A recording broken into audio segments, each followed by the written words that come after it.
A Cristiane vai ler o texto de abertura, que é Romanos 1, versos 16 e 17. Pois não me envergonho do Evangelho, porque é o poder de Deus para a salvação de todo aquele que crê, primeiro do judeu e também do grego, visto que a justiça de Deus se revela no Evangelho, de fé em fé, como está escrito, o justo viverá por fé. Ok, obrigado, Cristiane. Esse texto, Romanos 1, versos 16 a 17, foi o texto, como a gente pode dizer, propulsor ou motivador da Reforma Protestante. Como nós sabemos, o pioneiro da Reforma Protestante foi Martinho Lutero. Martinho Lutero, para aqueles que talvez nunca ouviram falar, ele era um monge agostiniano. E Martinho Lutero, pessoalmente, sempre tinha uma luta muito grande em relação aos seus pecados. E ele sempre buscava com muito empenho alcançar o perdão dos pecados pela autoflagelação, por uma vida bastante ascética.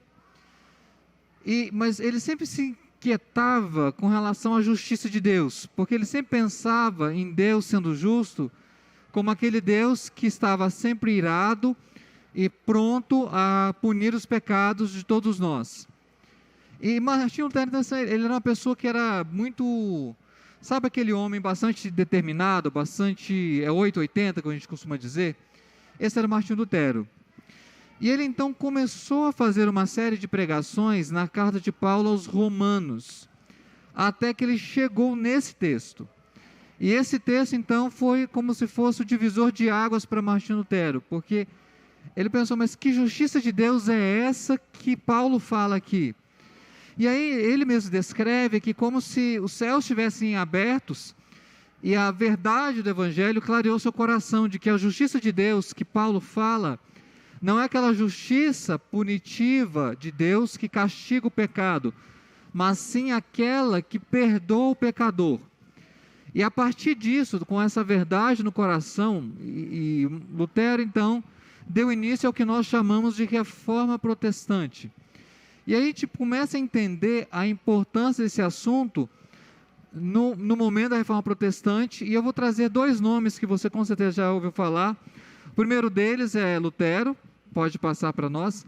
Se tiver o controle... obrigado, Dinho. Facilita para vocês. Olha o que Martinho Lutero disse sobre a justificação, essa justiça de Deus que ele aprendeu. É um artigo pelo qual a igreja cai ou permanece. Ele entende, claro, para a época dele, esse era um ponto fundamental. Como monge agostiniano, Martinho Lutero não concordava com a prática das indulgências do catolicismo da época. O que era a prática das indulgências? A venda do perdão dos pecados com base em vários artigos. E Martinho Lutero não concordava com isso. E ele então começou a defender que a justiça de Deus ela é só alcançada pela fé, ela não pode ser comprada. E ele então vai defender o seguinte: a igreja permanece ou cai pela forma como ela compreende e aplica essa doutrina. Um outro autor importante do contexto da Reforma Protestante, João Calvino, que foi como se fosse a segunda geração dos reformadores. Martinho Lutero foi vamos dizer assim, o pioneiro. João Calvino, ele vem depois de Lutero, mas também ele passou a defender essa justiça de Deus que perdoa. E o que João Calvino diz? Que essa questão da justiça pela fé é o eixo em redor do qual a religião gira. E aqui eu quero chamar a sua atenção para uma reflexão que nós cristãos temos que fazer em relação a outras religiões que nós conhecemos ou temos contato. Via de regra, muitas religiões sempre têm um aspecto da salvação. Sempre vão tentar falar de que maneira o homem pode ser salvo ou alcançar um estágio de perfeição. Aí varia de religião para religião. Sempre tem dois pêndulos. Um pêndulo vai colocar essa salvação, essa perfeição, como uma coisa que essa divindade concede. Há outras religiões que sempre vão colocar como se fosse uma responsabilidade humana. O ofertante, o adorador, o fiel, outra palavra que possa existir, Ele que tem a prerrogativa de alcançar essa perfeição. O detalhe é que o cristianismo, ele propõe algo diferente disso e mostra para nós que, na verdade, apenas pela fé em Deus é que o homem consegue ser justificado. Então é por isso que Calvino diz que esse é o ponto em torno do qual a religião gira, porque variadas as diferenças das religiões, elas vão ter em comum porque elas vão apontar um caminho para a redenção. E o cristianismo diz, então, o caminho para a redenção é ser alcançado por essa graça de Deus, pela justiça de Deus. Então, só para vocês entenderem um pouco a importância do assunto, um terceiro autor, esse um pouco mais recente, ele diz uma coisa importante sobre como que o homem ele pode chegar à compreensão dessa justiça de Deus. E olha o que ele diz sobre o caminho para essa compreensão. A melhor preparação para o estudo dessa doutrina é uma consciência impressionada com um senso real de nossa condição de pecadores aos olhos de Deus. Esse autor, James Buchanan, está chamando a atenção para algo importante. Nós só vamos chegar a uma compreensão da justiça pela fé se nós tivermos a consciência do nosso pecado, do nosso erro e da nossa falha. O que ele diz que o caminho para nós entendermos por que Deus ele se aproximou de nós pela justiça dele, é se a gente entende o que o pecado fez. E tem o livro que a gente está adotando, Salvos pela Graça, e traz uma informação importante. Não sei se você já parou para pensar que a própria palavra pecado, ela já traz na nossa cultura sempre uma ideia negativa e que de algumas maneiras, a própria palavra ela é evitada. Não sei se você já percebeu isso. A própria palavra pecado, ela é evitada do nosso vocabulário.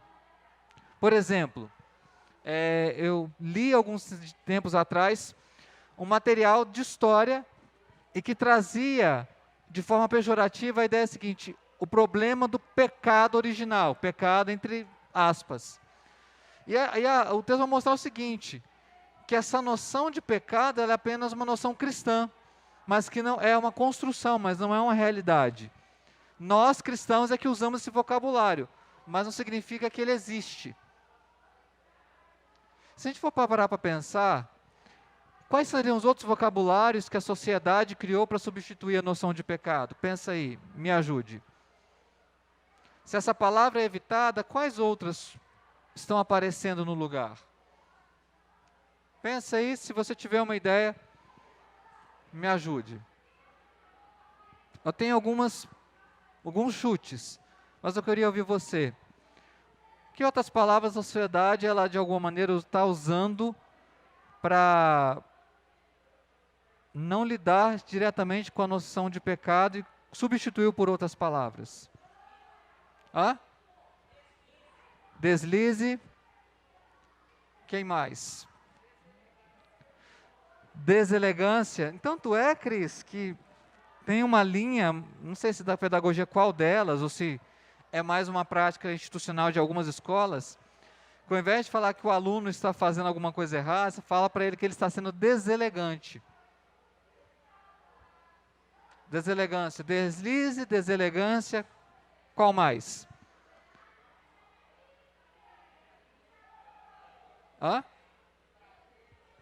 Fraqueza, falha. Falha ainda é uma palavra muito forte. Foi mal. Quem mais? Tem outras palavras. Por exemplo, gente, é ruim falar isso, mas, por exemplo, a gente vê isso muito, alguns pais confundindo as coisas. Por exemplo, não é que meu filho é custoso, é questão de hiperatividade. A hiperatividade, ela existe, não discuto isso. O problema é quando a gente coloca toda a carga em cima da hiperatividade e não entende que existem outras questões. Só para você ter uma noção, obrigado, Pavas.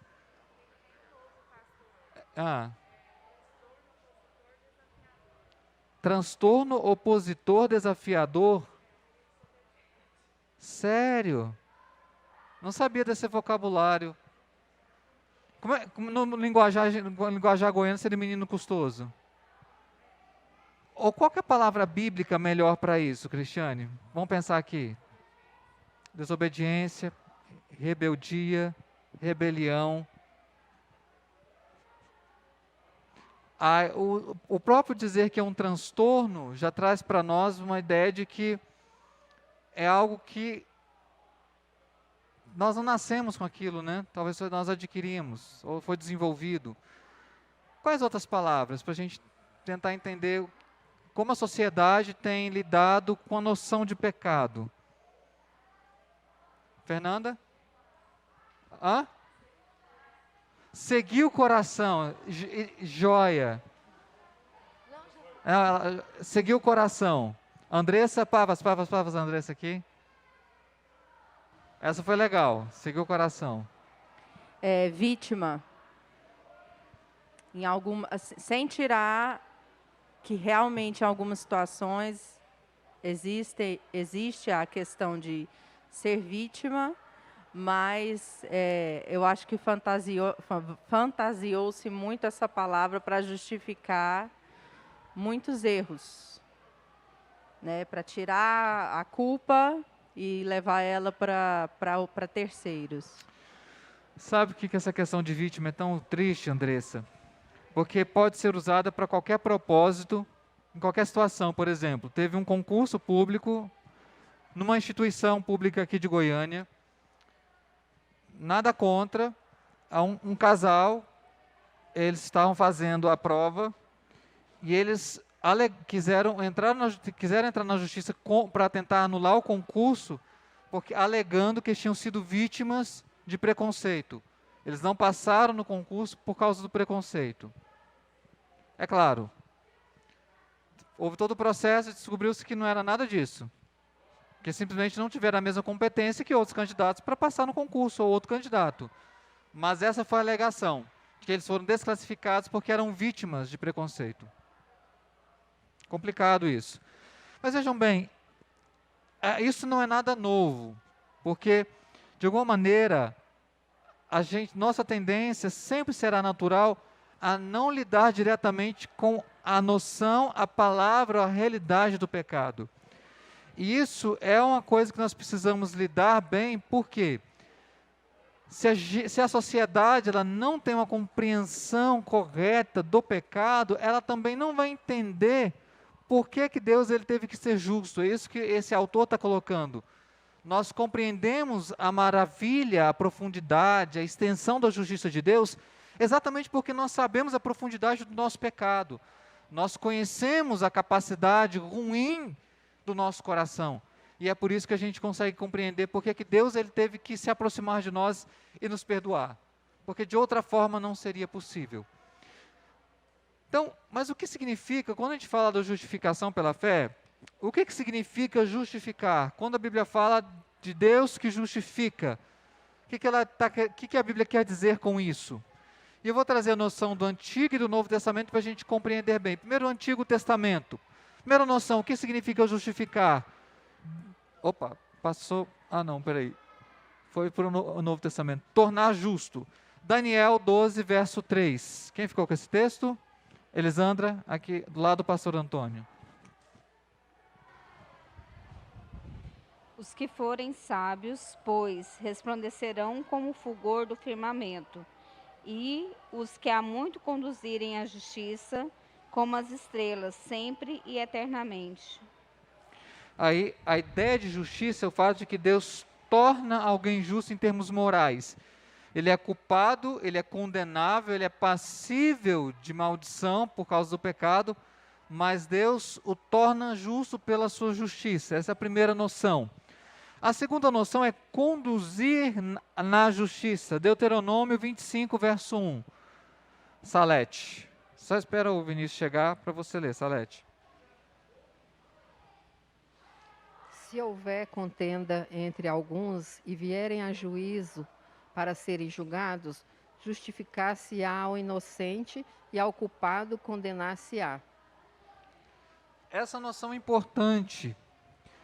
Vejam bem, o princípio da lei de Deus em Deuteronômio é: você tem que conduzir o processo de forma que haja um desfecho justo, que o inocente não seja tido por culpado e o culpado não seja tido por inocente. A preocupação do princípio da lei de Deus é sempre que o homem ele seja imputado em sua responsabilidade, sem ferir, sem lesar a inocência do outro. Por isso a preocupação muito clara em que houvesse a declaração de justiça. Só para você ter uma noção, se você fosse acusado no tempo do Antigo Testamento, do que hoje nós chamamos de homicídio culposo, quando não há intenção de matar, no Antigo Testamento você tinha o direito de se dirigir para uma cidade que era chamada cidade de refúgio. Nessa cidade de refúgio haveria um processo que julgaria sua causa e lá seria definido se você for responsável ou não pelo homicídio. Então vejam bem, Deus, quando estabeleceu até a geografia das cidades de Israel, Ele deixou algumas dessas cidades para serem cidades de refúgio, para que essas pessoas pudessem se dirigir, e essa cidade seria como se fosse um local de proteção, para que o processo transcorresse. Então, se você pegar a própria lei de Deus em Moisés e for comparar com outras leis da época, ou até anteriores, o Código de Hammurabi e tudo mais, você vai ver que o desenvolvimento dos princípios da lei de Deus. Por quê? A ideia é, esse processo ele tem que conduzir à justiça. E por isso, Deus ele sempre prevê o direito da defesa, a arguição de testemunhas, todos esses passos que nós de alguma maneira vemos hoje em processos legais, tem de alguma maneira também na Escritura. Então percebam a preocupação de Deus com essa justiça. Então essa é a segunda noção de justiça. Deus ele conduz a justiça, mas há uma outra noção que é o fato de declarar justo. Isso também está presente na Escritura.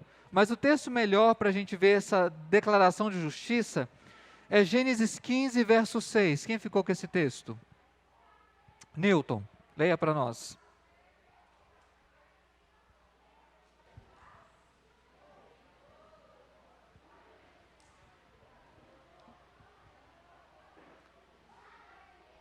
Ele creu no Senhor e isso lhe foi imputado para a justiça. Esse texto fala de Abraão. Vejam bem, desde Gênesis, essa noção da justiça de Deus. E no caso de Abraão, quando o texto fala que isso foi lhe imputado para a justiça, é que pela fé de Abraão, ele foi então declarado justo.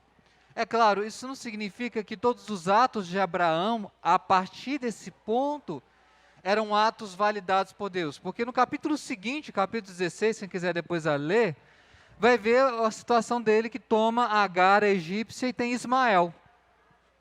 Então, a declaração de justiça não é um salvo-conduto para qualquer ato que a pessoa possa cometer, mas é sim a declaração de que aquela pessoa, ela creu em Deus e ela agora é declarada justa, ela não é mais condenada pela maldição da lei.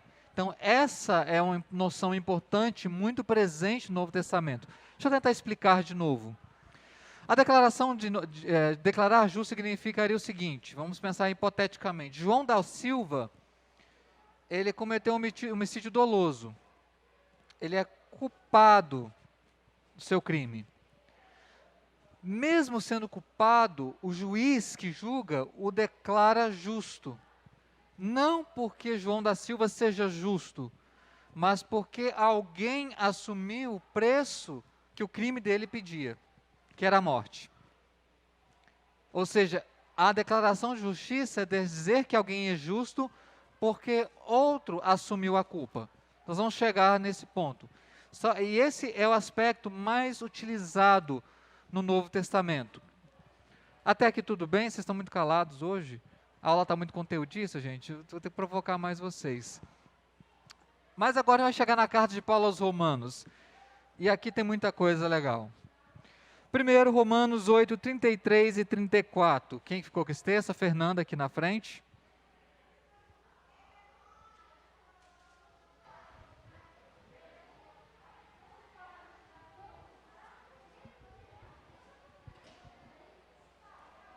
quem intentará acusação contra os eleitos de Deus? É Deus quem os justifica. Quem os condenará? É Cristo Jesus quem morreu, ou, antes, quem ressuscitou, o qual está à direita de Deus e também intercede por nós. Agora começamos a parte difícil da aula, queridos. Quem tentará acusação contra os eleitos de Deus? É Deus quem os justifica. Como é que a gente explica o caso de Jó, então, que foi perante o trono de Deus acusar Jó? Será que tem diferença do Antigo para o Novo Testamento quanto a isso? O diabo acusou Jó. Ele te serve porque o Senhor cercou ele de bênçãos. Tira tudo dele. Paulo fala que não existe mais acusação contra os eleitos de Deus. Vai, Eda. Isso é para vocês, levar vocês a falarem um pouco mais. Eu não gosto de aula que só eu falo, não. Pastor, essa questão da acusação, porque tem outros textos que falam que o diabo é o nosso acusador. Sim. Essa acusação não é em termos, quando não intentará a acusação, não é na eficácia da acusação, não é na questão de eficácia. O Também. diabo pode acusar, mas essa acusação não tem eficácia porque alguém já foi condenado em nosso lugar? Ótimo. Tem a ver com a eficácia.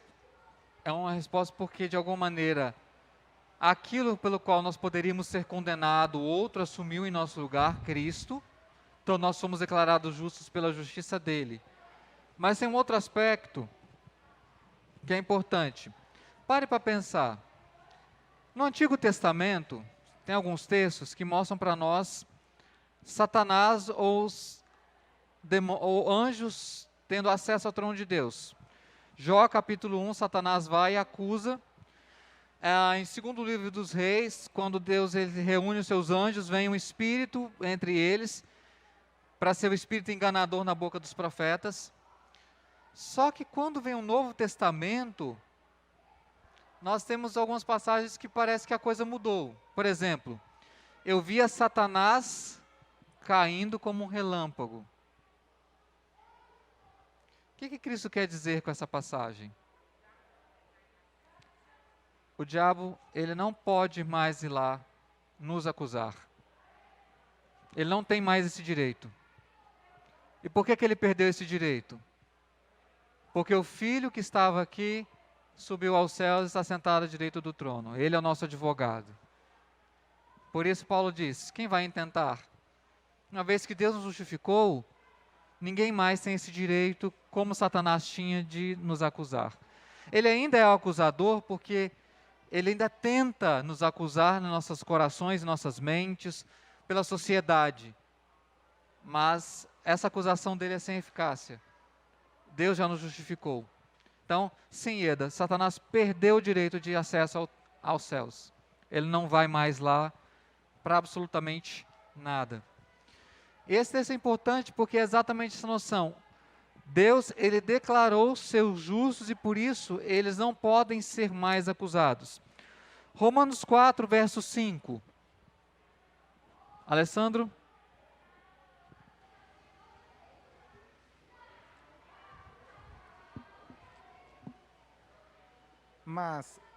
Mas ao que não trabalha, porém crê naquele que justifica o ímpio, a sua fé lhe é atribuída como justiça. Ótimo. Olha que texto interessante. Aquele que justifica o ímpio e a sua fé é atribuída ou considerada justiça.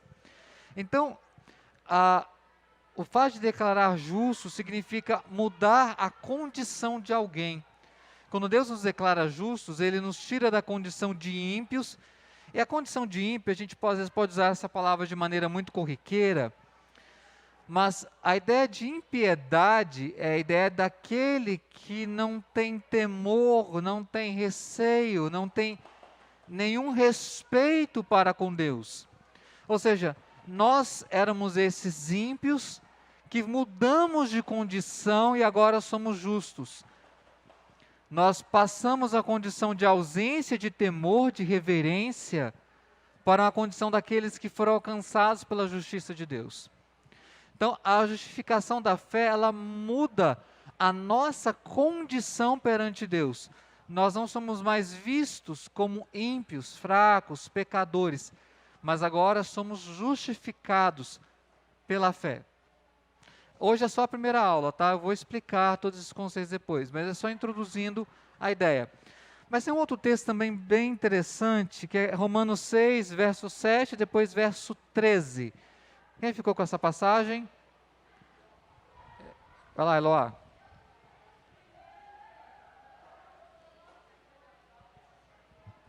6 e 7 e 13? 6, 7 e 13, isso. Sabendo isto, que foi crucificado com ele o nosso velho homem, para que o corpo do pecado seja destruído e não sirvamos o pecado como escravos, porquanto quem morreu está justificado do pecado. Nem ofereçais cada um os membros do seu corpo ao pecado como instrumentos de iniquidade, mas oferecei-vos a Deus como ressurretos dentre os mortos, e os vossos membros a Deus como instrumentos de justiça. Um dia ainda vou entender o que Paulo fala nesse capítulo todo. Um dia, não sei. Mas verso 7 diz algo importante para nós. Paulo, ele tem algumas expressões específicas para a realidade do pecado em nossas vidas. O livro O Mal que Habita em Mim vai falar disso. Quem leu ou quem quiser ler O Mal que Habita em Mim, ele explica essas expressões. Uma expressão que Paulo usa em Romanos 6, verso 7 é corpo do pecado. E quando ele fala corpo do pecado, não significa que o nosso corpo em si ele é ruim. Que o nosso corpo em si, a questão material, ela seja pecaminosa. Porque às vezes a nossa noção é que o pecado é alguma coisa que a gente toca, alguma coisa que a gente come, alguma coisa que a gente bebe, alguma coisa que a gente manuseia. Só que a Bíblia fala não. O corpo do pecado significa uma força interna, uma lei que habita dentro de você. E o propósito da justificação é para que esse corpo do pecado seja destruído. O que Paulo quer colocar para nós uma realidade aqui é que o pecado ele não é um objeto.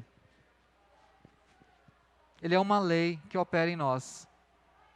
Não são as coisas de fora que nos levam a pecar, mas é aquilo que habita em mim que me conduz ao pecado. Tem uma frase, eu não vou saber explicar, falar, o Paul Tripp diz algo importante, que na verdade não é que as outras coisas que me levam a pecar, mas esse mal que habita em mim é sim a causa, é o pecado. Então essa é a noção importante. Paulo diz, o corpo do pecado tem que ser destruído, ou seja, essa lei, que eu sei o que eu devo fazer, eu quero fazer, mas não dou conta de fazer. A gente vê isso nas nossas crianças, né? A gente vê isso de forma muito clara. Eu sei o que eu devo fazer, eu sei o que eu quero fazer, mas não é o que eu faço. Então, porque é esse corpo do pecado. Então, a justiça de Deus é para que a gente seja justificado no sentido de que esse corpo do pecado ele seja destruído, para que essa nossa tendência, ou essa lei, cada vez seja mais fraca em nós. Nós ainda vamos pecar, mas nós não seremos escravos do pecado. Nós não estaremos rendidos sempre ao pecado. Isso é uma esperança, né? Um grande alento para nós. Significa que nós temos condição de vencer o pecado, pelo Espírito. Nós temos condição. Então, esse é o propósito da justiça de Deus. Esse corpo ele vai sendo destruído ao longo do tempo. É isso que Paulo diz em Romanos 6, verso 7, depois o verso de número 13. Só fazendo um panorama bíblico, então. A justificação do ponto de vista bíblico. Primeiro, eu já falei, Gênesis 15, 6. Desde o início, a Bíblia fala da justiça de Deus pela fé. Os crentes do Antigo Testamento, eles eram salvos pelos sacrifícios, correto? pessoa ia lá, ofertava, dava o sacrifício, aí ela estava salva. Para e pensa. Não. Se o ofertante ele não tinha fé para quem ele sacrificava, o sacrifício por si só não garantia a redenção. Toda a salvação na Bíblia, de Gênesis até o final, ela só é feita pela fé. Não é feita, veja bem, pelo que eu e você fazemos. A Bíblia mandava oferecer sacrifício no Antigo Testamento. Mas quantos foram aqueles que ofereceram sacrifício e não foram salvos? Quer ver um exemplo? Saul. Ele ofereceu sacrifício, mas não seu coração, ele não foi salvo. Caim ofereceu sacrifício, uma oferta, foi salvo? Não. A salvação sempre se dá pela fé. Isso é uma coisa importante para você e eu entendermos. Você é salvo não pelo que você faz, não por ser bom ou não deixar de fazer coisas erradas. A salvação vem pela fé. Uma coisa importante que a gente precisa ensinar para as nossas gerações ou próximas gerações, que a gente sempre fala muito do que fazer e não fazer, mas a gente fala muito pouco em quem deve se crer. Porque se a criança ou a pessoa aprende o que ela pode ou não fazer, ela está aprendendo um certo tipo de moralidade que qualquer outra religião pode ensinar. Não é o cristianismo só. Agora, a fé em Cristo como Salvador, aquele que redime pela fé, esse é o cristianismo. Por isso a gente tem que tomar cuidado para não passar o cristianismo como se fosse um receituário de faça, não faça. Sem antes dizer que o cristianismo baseia-se, em primeiro lugar, em quem você crê. Esse é o ponto fundamental. Ponto fundamental. Desde o Antigo Testamento, a salvação, a justiça de Deus, ela vem pela fé. Mas um outro aspecto do panorama bíblico também, é que a justiça, a fé, ela sempre esteve ligada à promessa do Messias. Você pode pensar, mas como assim no Antigo Testamento, aquelas pessoas acreditavam em Jesus?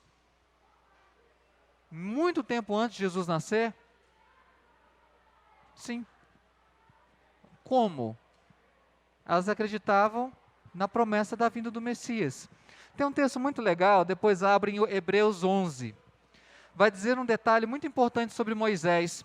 Por que Moisés não quis o Egito e preferiu ser pastor na terra de Midian durante 40 anos e depois conduzir o povo de Israel?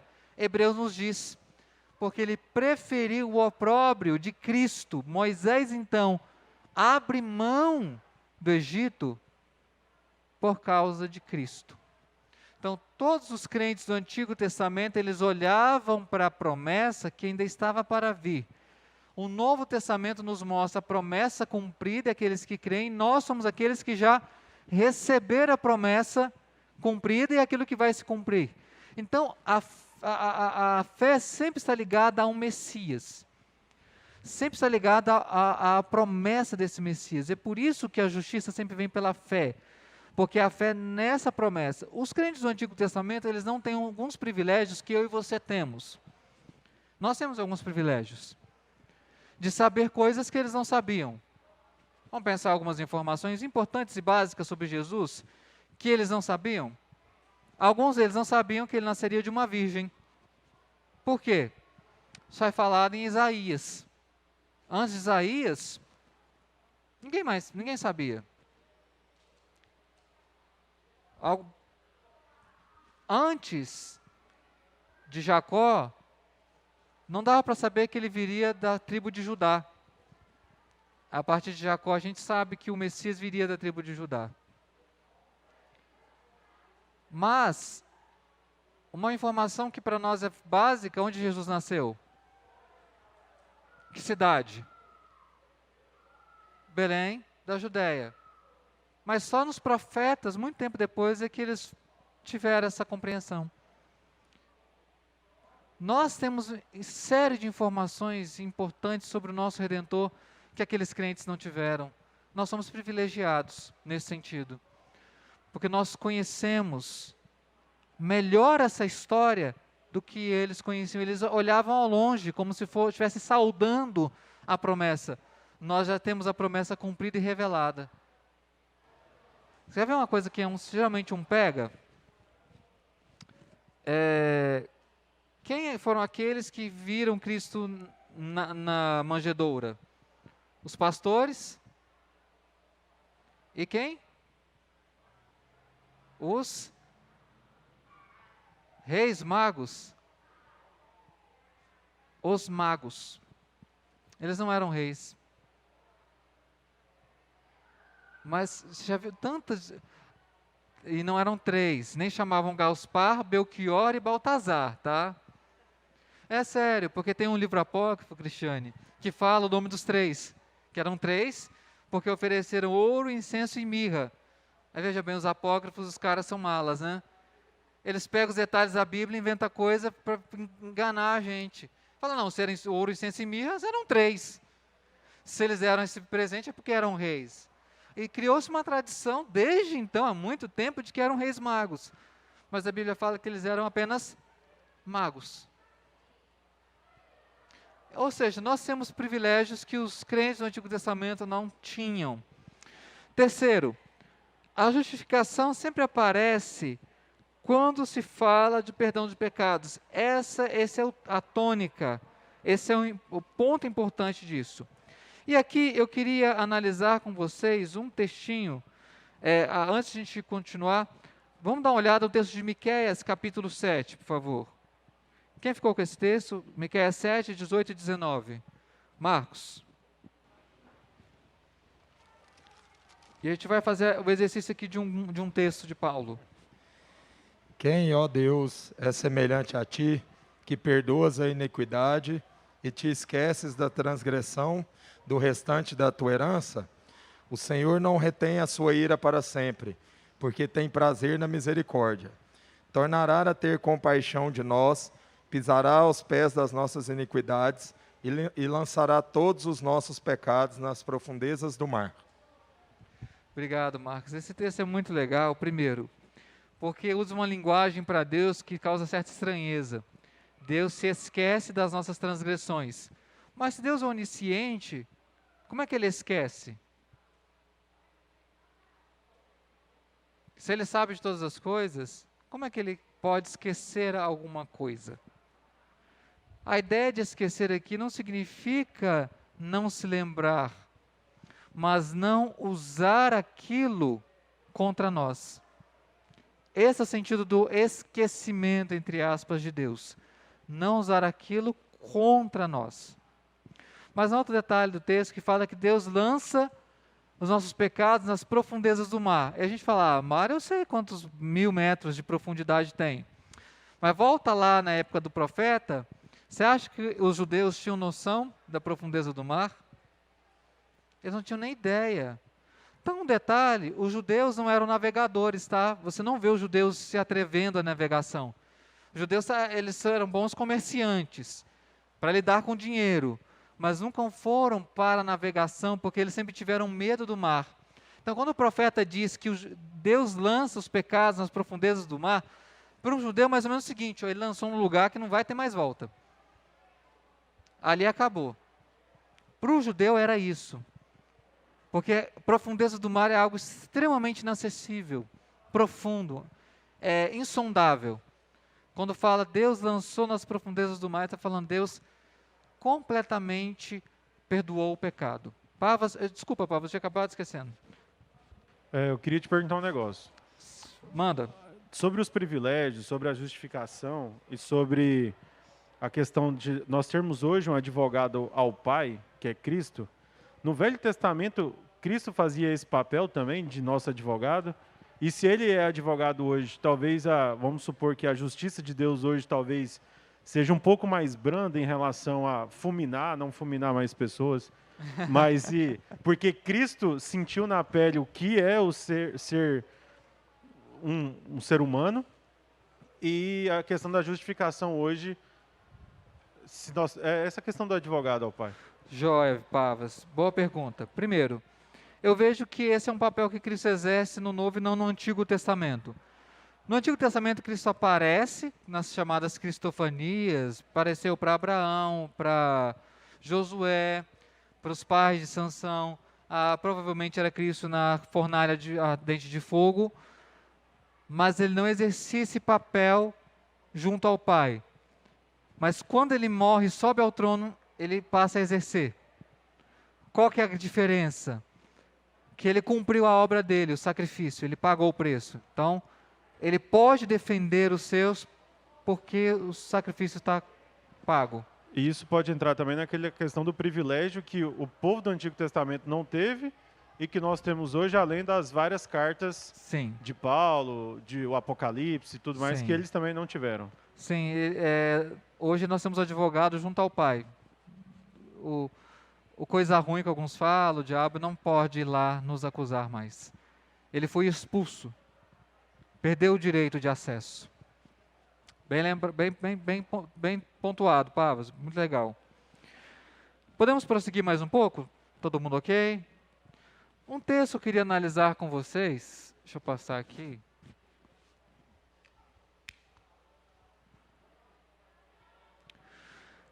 Romanos 3, verso 21 e 22. Como que 2 versos de Romanos, tem muita coisa aqui. Quem vai ler? Acho que eu não deixei ninguém para ler, não. Mas quem gostaria de ler esse texto para nós? Levante a mão, Pavas vai levar o microfone para você. Esse texto de Paulo, Romanos 3, verso 21 e 22. Qualquer pessoa, a Marina ali atrás. Olá, Marina. Mas agora, sem lei, se manifestou a justiça de Deus, testemunhada pela lei e pelos profetas.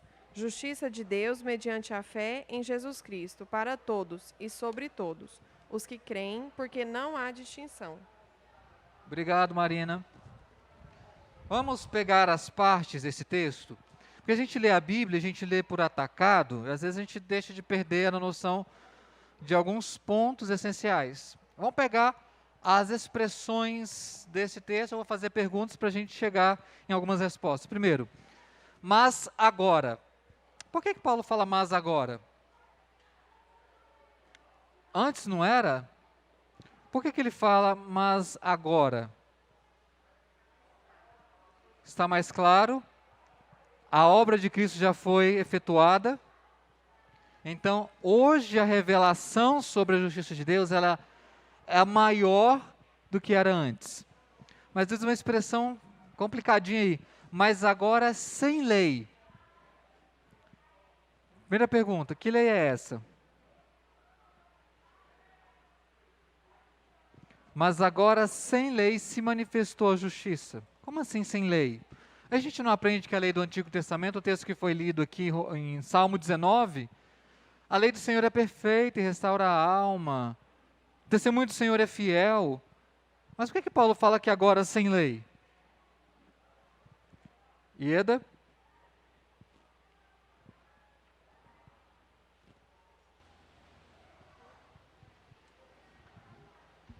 É porque antes a ideia era que o judeu era justificado se ele cumprisse a lei.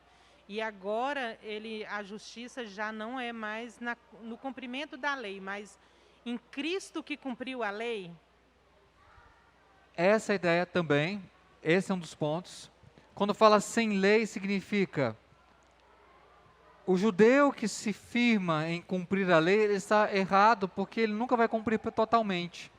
Ele vai esbarrar em um mandamento. Se você quebra um mandamento menor, você quebra todos os outros. Todos os outros vêm por atacado. Então, primeiro é isso. Mas quando ele fala sem lei, a gente tem que lembrar dos gentios, que eles não tinham a lei de Moisés. Então, Paulo está dizendo, mas agora, sem a lei, para aqueles que não tinham a lei, se manifestou a justiça de Deus. Está falando, por isso que, como a gente leu, é para todos. Para os que estão na lei, que creem na lei, que eles entenderem que são justificados em Cristo. Mas aqueles que não têm lei, porque não conheceram os 5 livros da lei, não tiveram acesso ao Antigo Testamento, eles também sejam justificados. Esse é um ponto importante. Então, por isso que Paulo usa a expressão aqui sem lei. Mas só um detalhe, é porque a gente tem, às vezes, é inculcado na cultura evangélica como se a lei do Antigo Testamento, ela caducou. Ela se tornou inválida. Isso não é verdade. A lei do Antigo Testamento, algumas leis ainda são válidas. Existem aspectos da lei que entraram em decadência e outros não. Por exemplo, todo o sistema cerimonial, a lei chamada lei cerimonial, essa não vale mais para nós. Nós não precisamos de um tabernáculo, nós não precisamos de um altar. Só um detalhe, gente, igreja evangélica não deveria ter altar. Porque altar, o que você faz no altar? O sacrifício já foi feito. Então, nós não precisamos mais de altar. Então, essa parte da lei, ela caducou. Mas a parte civil da lei, por exemplo, não matarás, não adulterarás, não furtarás, não dirás falso testemunho, ainda vale. A parte da lei que fala, por exemplo, em relação à preservação da integridade física de um empregado ou escravo, é a linguagem bíblica, vale. É claro que a gente adapta a lei ao nosso contexto, mas ela ainda continua válida. E essa é uma visão muito negativa sobre a lei do Antigo Testamento. Mas vamos continuar. Primeiro ponto, a justiça de Deus testemunhada pela lei e pelos profetas. Olha o argumento de Paulo, como ele é sofisticado. Ainda que Deus justifique sem a lei, porque alguns não tiveram acesso a ela, a justiça de Deus está testemunhada na lei. Ela está lá.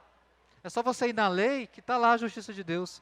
Então, Paulo, ele usa o argumento dos judaizantes, aqueles judeus mais radicais, contra os próprios judeus, falando, vocês falam que estão apegados à lei, rigorosos contra a lei, deixa eu falar uma coisa para vocês. A justiça de Deus que eu prego, ela está na lei e nos profetas, só vocês irem lá. Gênesis não é um livro da lei? Não lemos Gênesis 15:6 que fala da justificação de Abraão? É um argumento de Paulo. Ele fala, a justiça de Deus que eu prego, ela já é fundamentada no Antigo Testamento. Ela já vem sendo predita desde lá. Mas existe um outro ponto. Justiça de Deus mediante a fé. Quando fala a justiça de Deus mediante a fé, esse é um ponto importante. O que é a fé? Porque hoje é quase que uma absolutização da fé. Por que você faz isso? Então, porque eu creio. Eu confio que vai acontecer, vai acontecer. Por exemplo, meus avós, eles acreditavam mesmo que se colocasse um copo d'água em cima da televisão, no horário tal, dependendo do programa, se eles bebessem, seriam curados. Sério, eles acreditavam naquilo. Mas não é esse tipo de fé, a minha fé, mas é a fé revelada na Bíblia sobre Jesus. É essa fé que é um instrumento para a salvação. E esse é um ponto que a gente tem que trabalhar, inclusive, com os não crentes. Muitos deles, se você perguntar se eles acreditam em Deus, eles acreditam. Não, eu acredito em Deus, que Ele existe e tal. Quando você chega no ponto, mas você crê em Cristo como Salvador, aí o negócio aperta. Porque é essa fé que Paulo fala. A fé que é um instrumento para a salvação é a fé em Cristo. É a fé nele. Então não é qualquer conteúdo, não é a minha fé naquilo que eu acho que vai acontecer na minha vida, se eu vou comprar um carro ou não, se eu vou mudar de emprego ou não. É a fé em Cristo. Ele é o conteúdo dessa fé. Continuando. Mediante a fé, para todos e sobre todos os que creem, porque não há distinção. Paulo está dizendo, esse é o método de Deus para a salvação de toda e qualquer pessoa, judeu, grego, todos. Que Paulo está colocando o seguinte, você é judeu que acha que está em uma condição melhor por ser judeu, não está. Se você não crer na justiça de Deus que vem pela fé, você está condenado. Você, gentio, que confia na sua própria religiosidade, você também está errado. Se você não crer num Salvador que veio e morreu, também está condenado. Então, é um método de Deus de balizar toda a raça humana. Apesar de diferentes, nós temos algo em comum. Todos fomos condenados no pecado. Todos. Nisso não há distinção. Mas também, aqueles que foram salvos, todos foram salvos pela fé.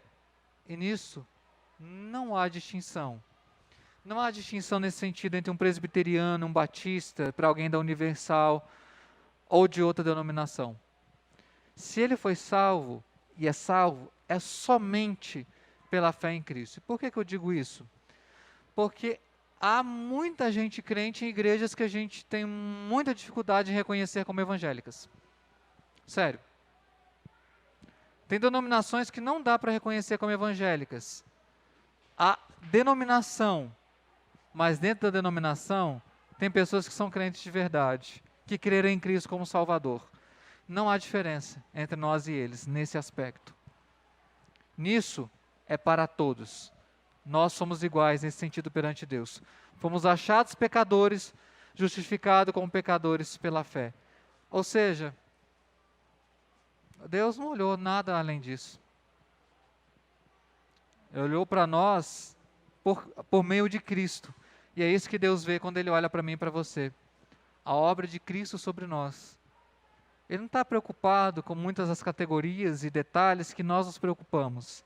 Quando Ele vê a mim e a você, Ele vê o Filho dele que morreu por você. Já parou para pensar nisso? Deus simplesmente não nos vê simplesmente, mas Ele vê o Filho dele nos justificando. E é por isso que nós temos acesso a Ele. É tão somente por isso. E nisso estamos todos no mesmo barco, na mesma categoria, na mesma condição. Isso traz para nós um senso de humildade, né? Que por mais que eu conheça, por mais que eu tenha conhecimento da palavra, eu sou tão pecador como qualquer um outro.